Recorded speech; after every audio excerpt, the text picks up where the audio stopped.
కక్ష సాధింపు రాజకీయాలతో కాలం వెళ్లదీస్తోంది చంద్రబాబు ప్రభుత్వం.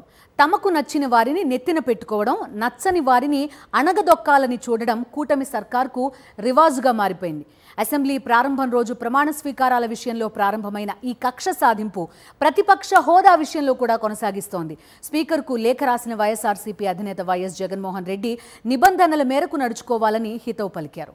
ఎన్నికల సమయంలోనే రాజకీయాలు, మిగతా టైమంతా ప్రజల కోసమే పనిచేయాలన్నది వైఎస్ఆర్సీపీ అధినేత వైఎస్ జగన్మోహన్ రెడ్డి ఫిలాసఫీ.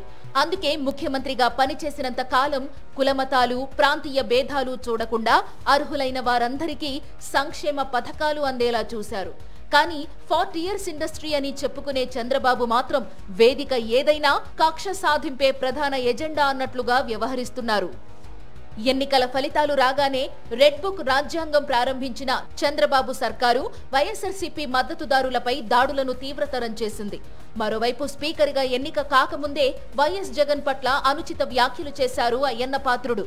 జగన్ చావలేదు, ఆయన్ను చచ్చేదాకా కొట్టాలి అంటూ వ్యాఖ్యానించి తనలోని అక్కసును వెళ్లగక్కారు.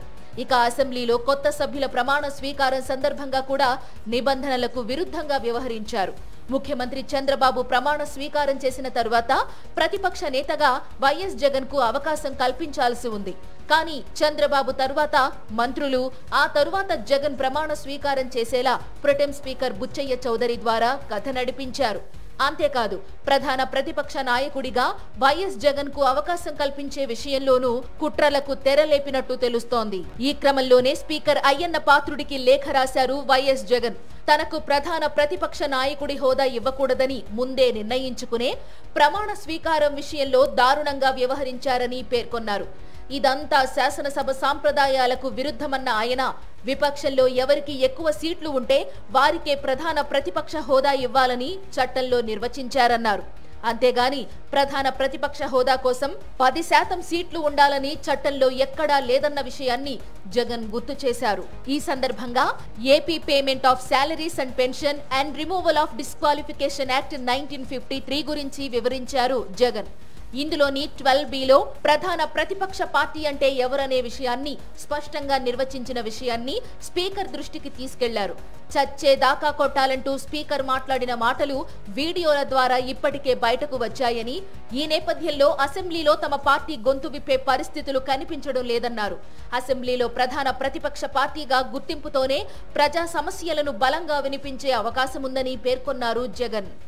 1984లో జరిగిన లోక్సభ ఎన్నికల్లో 10% సీట్లు లేకపోయినా 30 ఎంపీ సీట్లు గెలుచుకున్న టీడీపీ ఎంపీ పర్వతనేని ఉపేంద్రను ప్రధాన ప్రతిపక్ష నేతగా గుర్తించారు.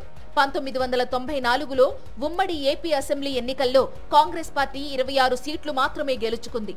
10% సీట్లు లేకపోయినా పి జనార్దన్ రెడ్డిని ప్రధాన ప్రతిపక్ష నేతగా గుర్తించారు.